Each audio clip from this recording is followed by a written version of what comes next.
I gotta warn you ahead of time, we got a lot of text we're going to go through. And I'm not going to read every word because we're going to cover about 2 chapters worth of information today. So you have homework. I'm going to be reading some highlights, some portions of these 2 chapters this morning in the message. And what I want to encourage you to do is to go home and to read every detail, because I don't want you to miss out on what you're doing. Now. Maybe.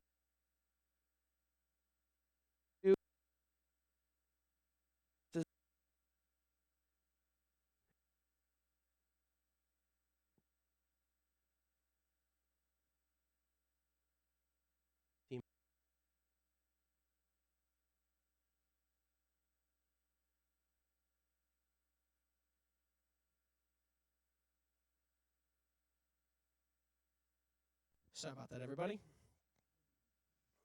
There you go, sir. By the way, our media team people, which is mostly teenagers, are phenomenal. They do a really, really good job, and though I throw them for a loop often, they always rally back. So thank you guys for what you do. So we're going to be in Genesis chapter 40 and 41. We're going to read a little bit of 39. We're going to be all over the place. But like I said, you have some homework. I'm going to encourage you to read the whole passages when you get home. But while you're turning to Genesis chapter 39, that's where we'll start, the end of 39, I want you to imagine for a moment that a farmer goes to plant a seed. And this farmer, he has a plan and a purpose for that seed. And he's planning and expecting great things from that seed. That's why he put it in the ground. He was even purposeful where and when and how he planted that seed. But if for a moment you were to look at the situation not from the farmer's perspective, but I want you to look from the seed's perspective. Because the seed doesn't know what the farmer's got planned, right? And the seed can't imagine its own potential. The seed isn't aware of its purpose. The seed isn't aware of its function. All the seed knows, as it's been planted in the ground, is that it's dark and it's lonely. From the seed's perspective, it's been buried. But from the farmer's perspective, it's been planted.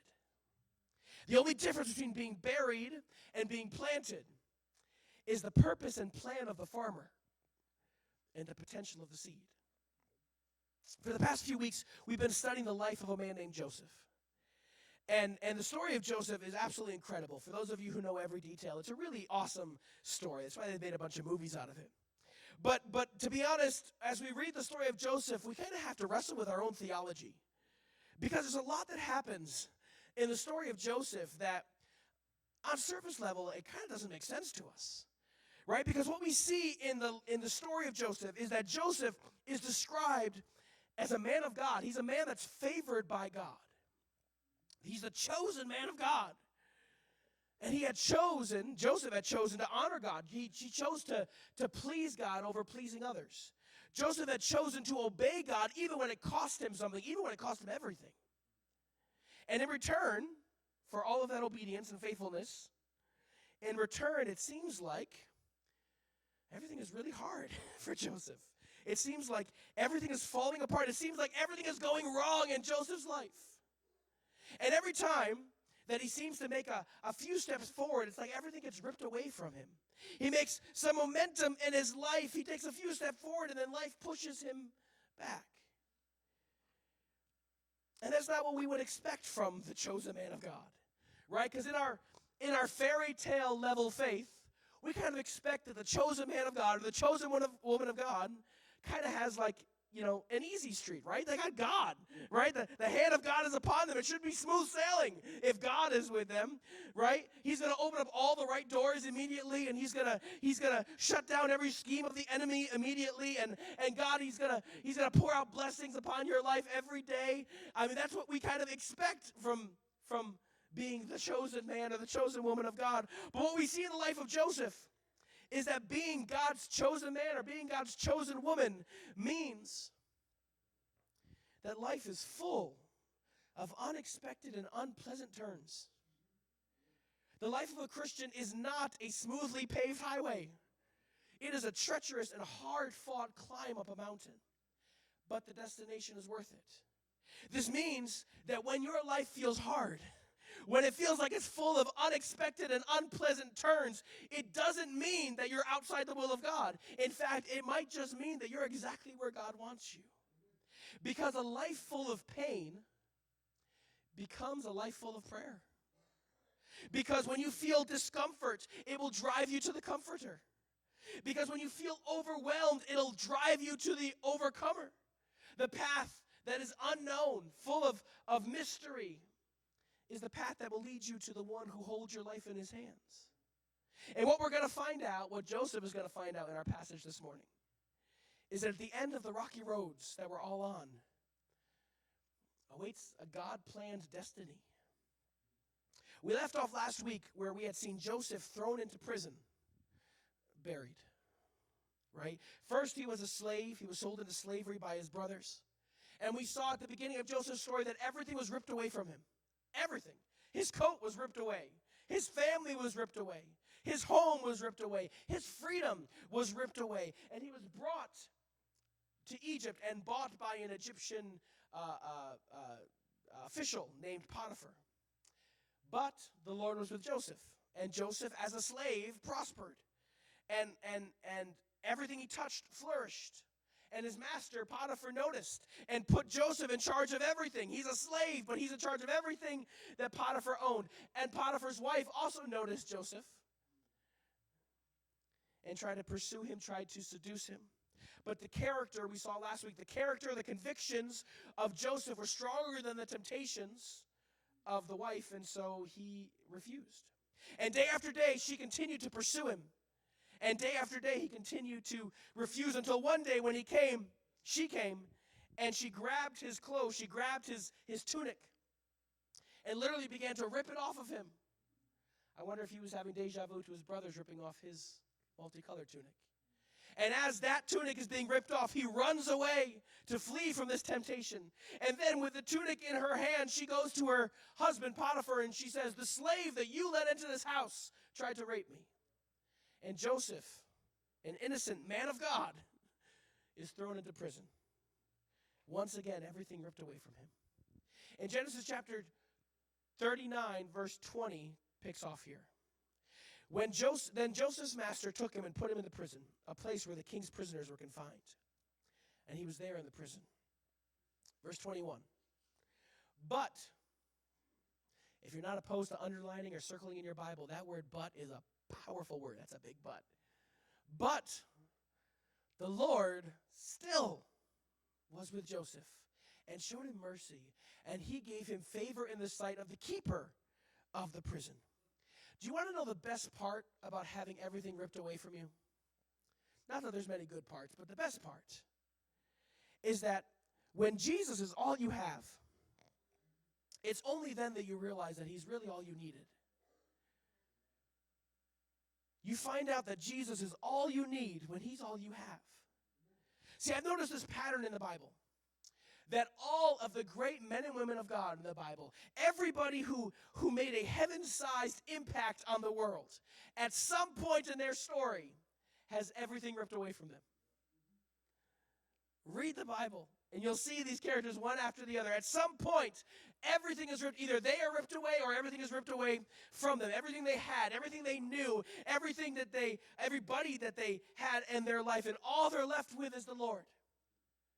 But the Lord is still with them. So even though Joseph has lost everything, verse 21 says, but the Lord was still with Joseph, showed him mercy, and gave him favor in the sight of the keeper. The best thing that can happen to you in your life, the best thing that can happen to you is for you to discover that the best thing you have is the power and presence of God in your life. Because when you understand that he is your greatest and most valuable asset, that's when your life really starts to begin.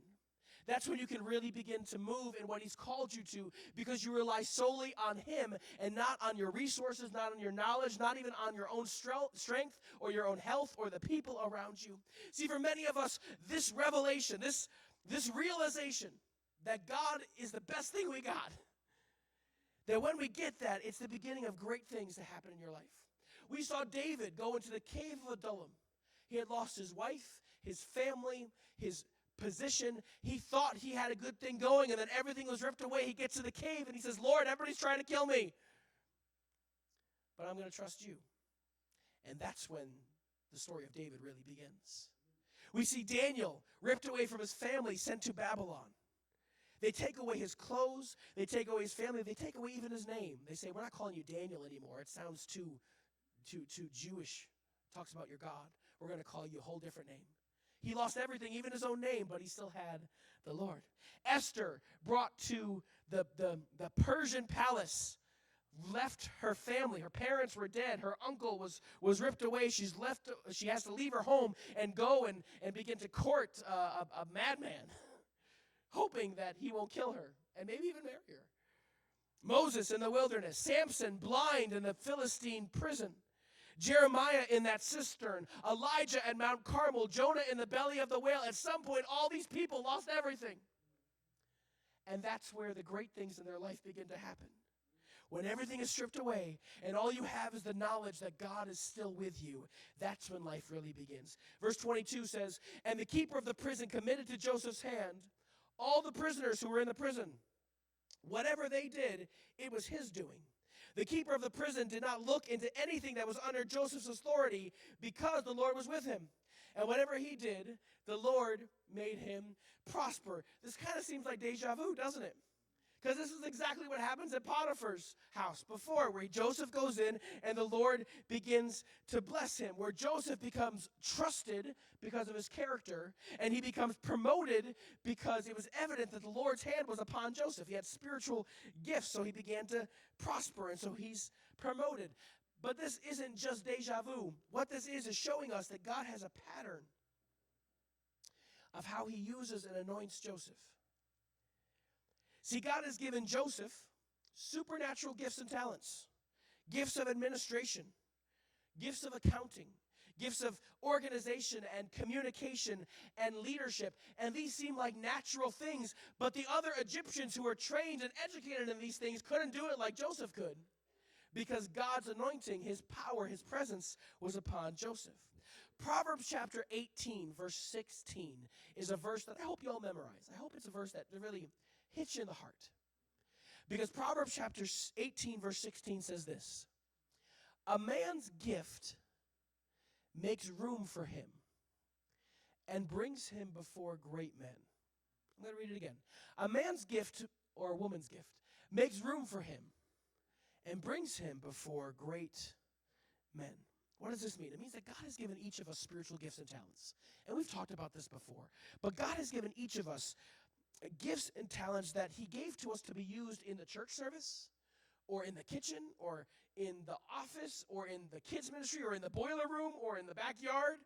Some of you, God has given you gifts to be used at your children's school. Some of you, God has given you gifts to be used on the sports field. Some of you have been given gifts to be used at the store or to be used on social media. But what God did in his brilliance, what he does in his brilliance, is he gives you gifts or multiple gifts, and at the same time, he creates a need for that gift. Okay? He makes room in your world for your gift to be used. He creates a puzzle with a missing piece, and it makes you the missing piece to the puzzle. Somewhere in the world, somewhere in the church, in your workplace, in the schools, in the community, at some point God has, in his brilliance, in his design, created a void, a problem. And he gave you the spiritual gifts and talents to be the solution to that problem. He created a problem for you, and he created you for the problem. And you have to know that God doesn't give pointless gifts. If God has given you a gift, he's also given you a purpose. He's given you a problem to fix somewhere in your world. You just have to open your eyes to see where it is. See, we get these pieces of furniture in the mail. You know, my wife and I, we just bought one of those little kitchen island cabinet things. You've probably done this before, where you order it and it comes in the box and you got to assemble it. You got to put it together, right? And you get all done assembling it, and it takes you a long time, and you realize you did something wrong, so you had to start all over and everything. We've all been there, right? And then you get to the very end of the project, and what's left over? some pieces, right? A couple screws, maybe a bolt or two, a washer, one of those little wooden peg things. Something's left over because the creator of the item, when they put the box together, they intentionally put in some extra pieces so that when the important pieces go missing, you've got extra left over. I want you to know that is not how God operates. God does not put extra useless, screwy people in the church. Every piece, every person has a pre-planned purpose, a function, and that purpose is found in their uniqueness.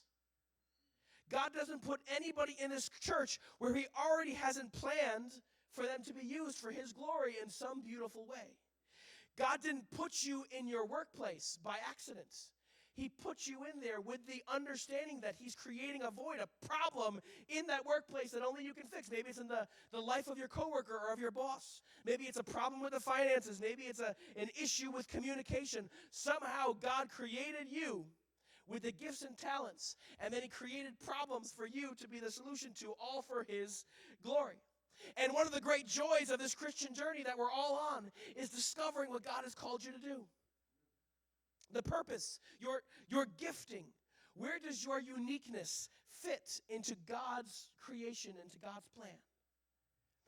Everywhere Joseph went, you have to see that everywhere Joseph went, whether it was the pasture with his brothers, or at Potiphar's house, or as a prisoner in the jail, or, spoiler alert, in the palace, everywhere that Joseph goes, God gives him gifts and talents to be used in those places, and then creates a problem where he has to be the one that solves the problem.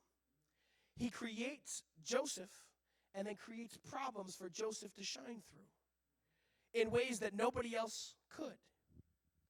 Everywhere he goes, God makes room for his gift. God had prepared a place for his gift and for your gift to be used. We're going to slide right into chapter 40, verse 1. And it came to pass that after these things, he's been in jail, that the butler and the baker, the candlestick maker must have stayed home. He didn't come that day. The butler and the baker of the king of Egypt offended the king of Egypt, the Pharaoh. And the Pharaoh was angry with his two officers, the chief butler and the chief baker.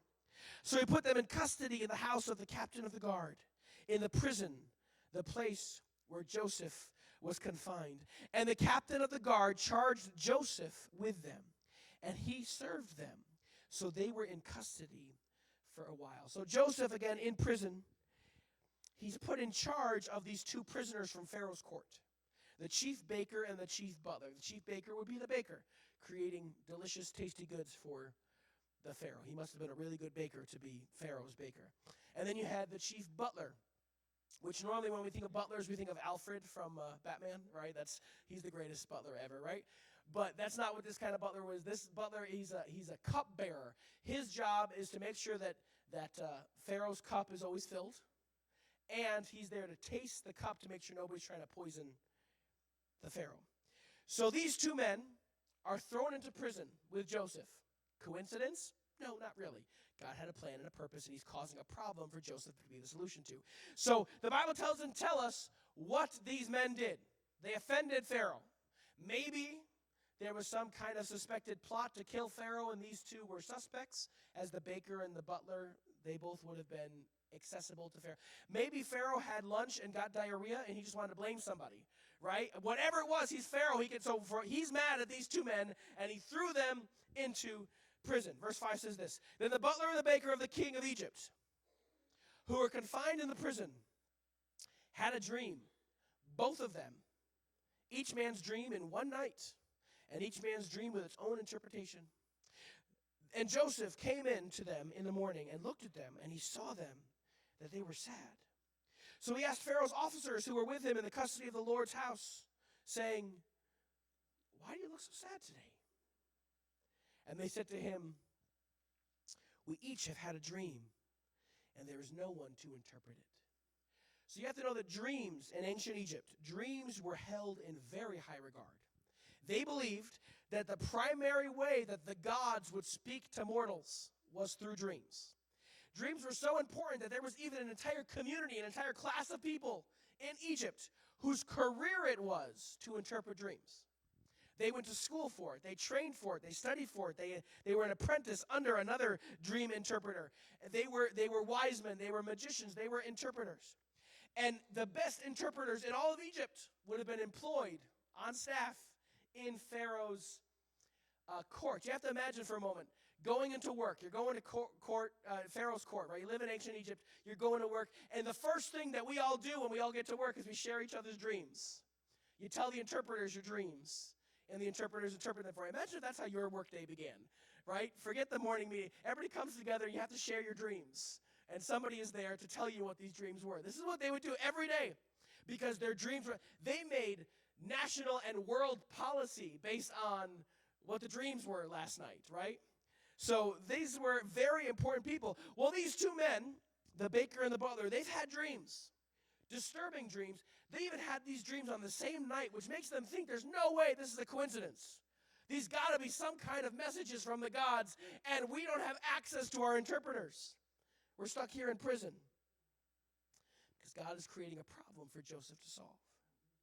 So Joseph said to them, this is verse 8, Joseph said to them, do not interpretations belong to God? Please tell them to me. I want to tell you why that simple statement is so wonderfully important. First of all, you have to know that Joseph was a dreamer too. Right? The story of Joseph began where Joseph had been given 2 dreams by God. The first dream, his stalk of wheat rose up high and his brother's stalks of wheat bowed down to him. In the second dream, the sun, the moon, and 11 stars for his 11 brothers, his mother, father, and 11 brothers, all bowed down to him. He was the center of the universe. And Joseph told these dreams to his brothers, probably hoping that they would kind of get on board and realize that God had called him to be something special. But they didn't take it that way. They decided to kill him, and instead of that, they decided to make money, and they sold him into slavery. That's how he got here. So clearly, since he's here in prison, his interpretation of what he thought he was just going to be the leader of the family, his interpretation was a little off. And he's realizing this now. He's realizing that I had these dreams, and I believe they were from God, but I have no clue what they meant, because what I thought they meant was that I was going to lead my family back home and check them. But clearly I was wrong. And since it's been 11 years since he was sold into slavery, it's 11 years that he's now realized that he has no clue what his dream means. He thought it meant something, but he has no clue. And so he's decided that he doesn't have to know the answer. He's not going to tell God what his dreams mean. He's not going to tell God how to guide and direct his life. What Joseph has decided to do, he's learned that interpretations belong to the Lord. It's God's job to reveal his perfect plan and his perfect timing and his perfect way. It's our job to trust and to obey that God knows everything, the big details, the little details. God knows everything, and it's our job to walk by faith, even when we don't understand what's going on. See, when Joseph got thrown into the pit, into slavery, 11 years before this, that would have been a great time for him to give up on his dream. Right? Clearly, God has not called me to lead my brothers. They're trying to kill me. So he could have given up on that. But he said, you know what? I'm going to trust the Lord with the interpretation. And if that didn't do it, being sent to prison for a crime he didn't commit, that would have been enough to give up on the dream. But instead, Joseph has decided to trust God with what his dream means. I think we as Christians sometimes, we get all kind of worked up trying to figure out exactly the details of what God has planned for our life. I think we get into this false theology that we have to decipher the code of what God wants to do in our lives before he can do it in our lives. And that's not at all the case. The truth is that most of the time, here's the secret, I have no clue what's going on. Most of the time, I don't know what's about to happen. Most of the time, I don't know what tomorrow holds. Most of the time, I don't know how relationships are going to turn out. I don't know who's going to win the election. I don't know where we're going to come up with the money.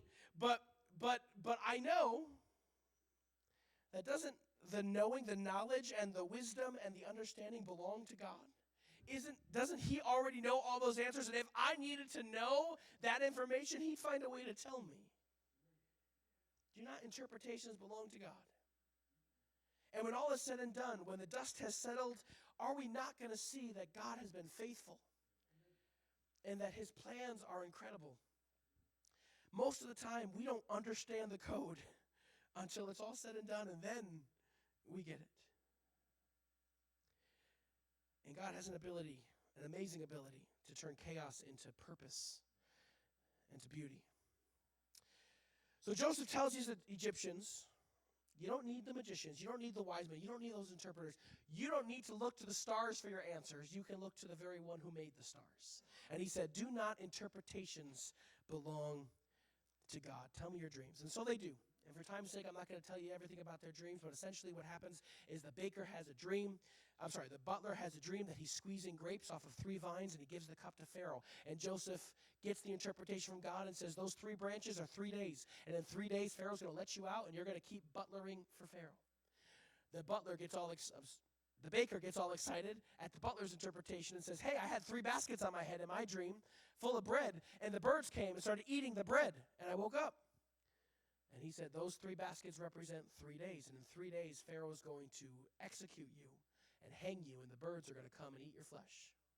And what happens is 3 days later, the guard shows up and lets the butler free, and he goes back to being the butler, and he sends the baker off to the executioner. Exactly what Joseph had said. And as Joseph is leaving, he asks the butler to remember me. Tell Pharaoh about me. Tell Pharaoh that I have a gift from God. I think Joseph is starting to realize that maybe God's got a plan with this baker. Maybe God had him in prison for a reason. Maybe this is what this was all about. God's gift made room for Joseph. I want to point out to you that Joseph consistently used the gifts that God had given him with humility, acknowledging everywhere he went that everything he did, every success he had, was from the Lord. And also, I want to show you that everything that Joseph did, every step of the way, consistently, his character and his faithfulness was tested. His attitude at Potiphar's house, his temptations with Potiphar's wife, the faithfulness being in prison, a heart of excellence to serve, a heart that cared for the baker and the butler. Hey, why are you so sad today? I mean, like that's a genuine, heartfelt care for other people, because God gives gifts to people whom he will trust. Backing up. God gives gifts to people whom he can trust will use those gifts his way. With obedience, with humility, with graciousness, and that trust is going to be tested. So here's how your life is going to work. God's going to give you some gifts. In a small, maybe it's financially, maybe it's the ability to do something, a skill, and he's going to be watching to see what you do with those gifts. And if he can trust you in Potiphar's house, actually, take it back, God saw that he could trust Joseph in the pasture when his brothers wanted him to lie and he refused to. So then he was promoted to head slave, and God saw, can I trust you there? And then he went to the prison, can I trust you there? Everywhere that Joseph goes, his character, his trust is tested. And everywhere that Joseph went, in the dark places, people saw him shine.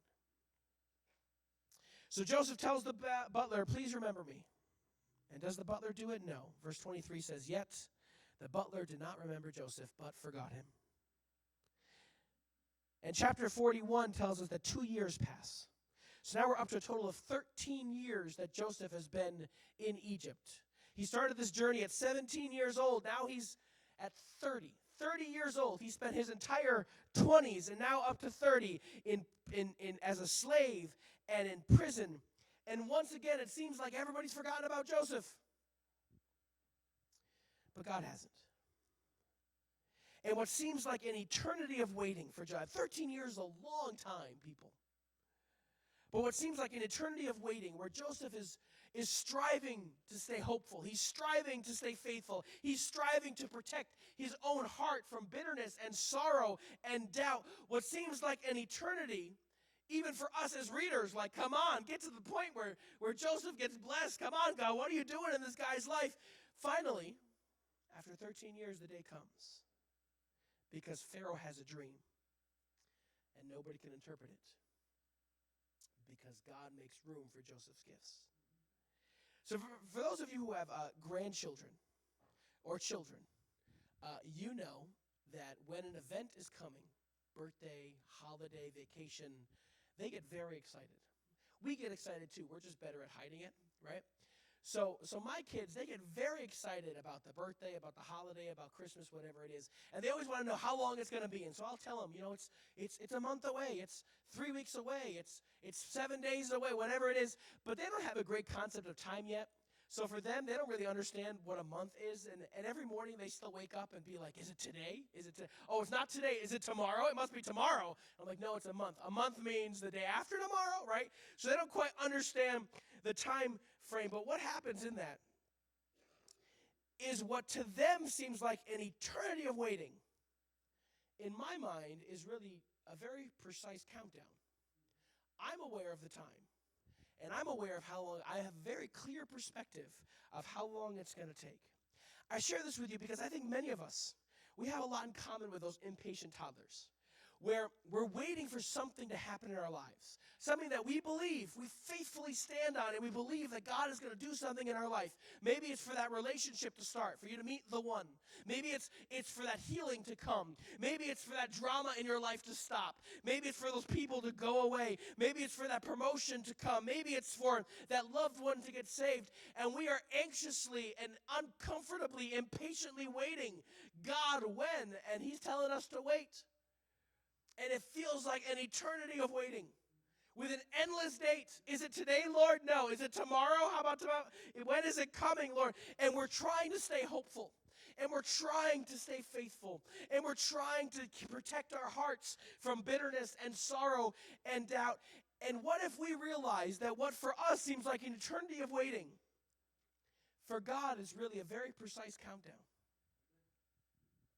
He knows the day and the hour. And while we can't conceive of the time concept, for him, he knows it's 182 days away. It's 181 days away. 180 days away. And we have to trust him in the waiting. That God's perfect gift will come at perfect timing, which means that God knows the perfect time, the perfect hour, the perfect moment. And we just have to be patient and wait for heaven's countdown.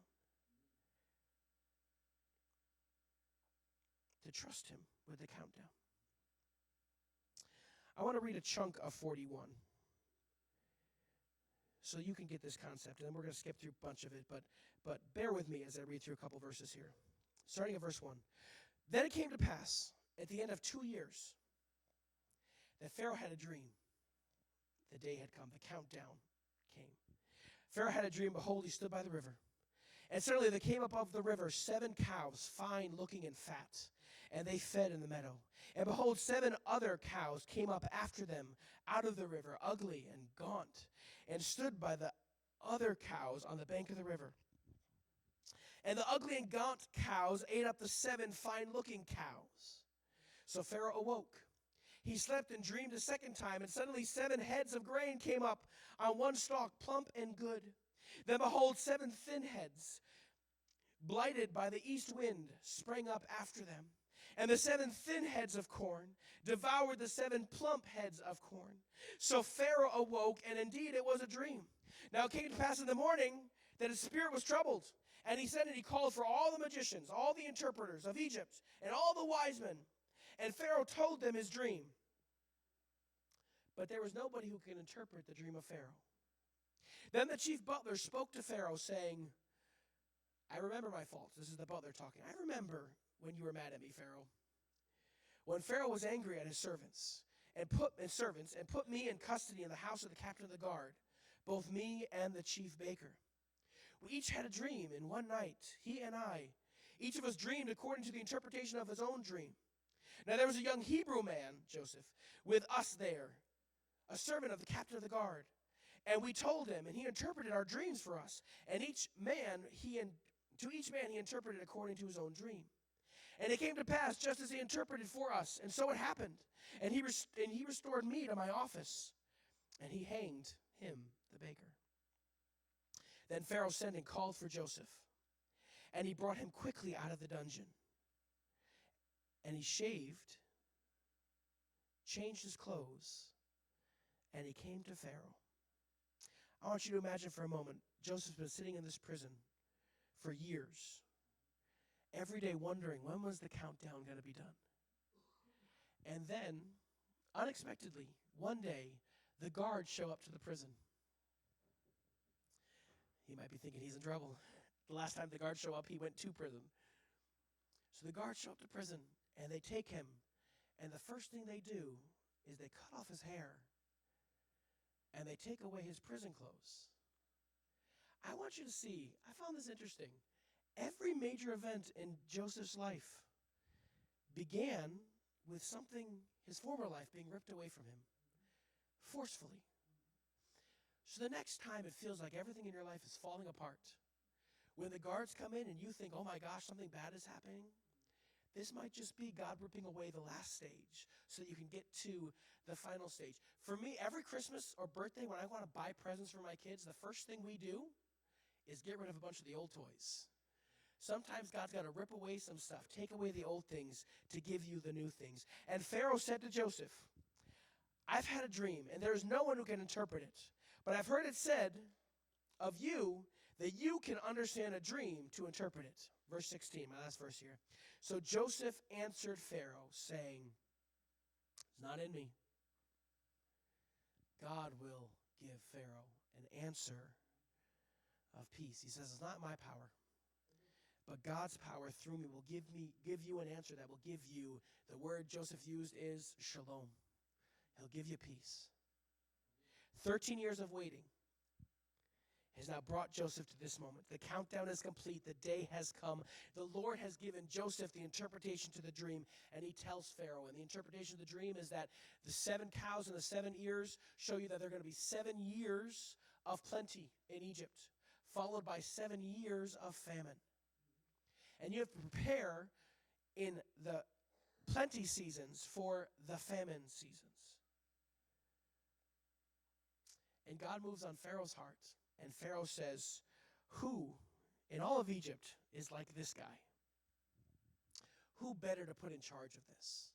And what you can read in the passages after this is that Pharaoh makes Joseph the prime minister of Egypt, gives him his signet ring, gives him his own new fancy Egyptian robe, gives him a new wife, gives him a new name, Zephaniah, which means God speaks and he lives.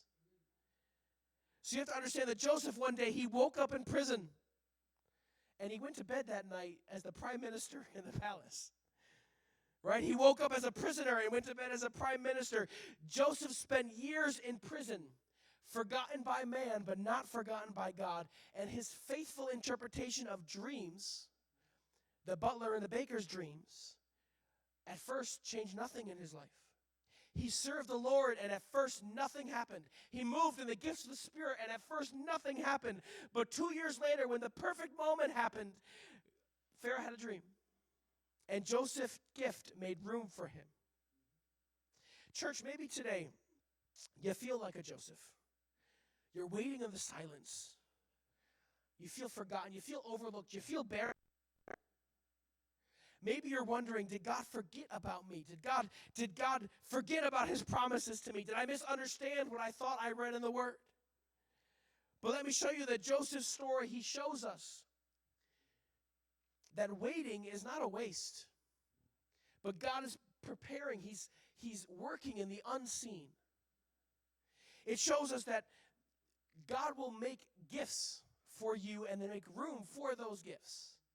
Not because of you, not by your own power, but by the Spirit of God living in you who placed those gifts in you. God's perfect is timing. God's timing is perfect.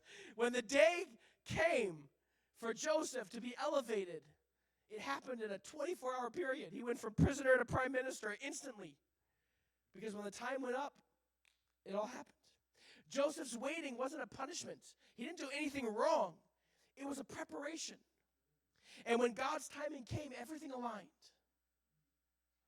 So maybe today you're waiting for that breakthrough. Maybe today you're praying for answers. You're waiting for God's plan to make sense. Maybe you've been tempted to give up. Maybe you've been tempted to compromise. Maybe you want to even be tempted to force God's work in your life, his plan to happen, try to force it to happen.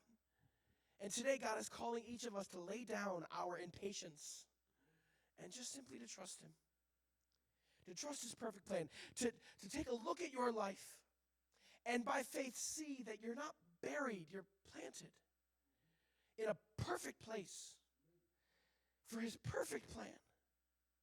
And when the countdown is complete, you will see him work all things together for good because you love him and you're called according to his good purpose.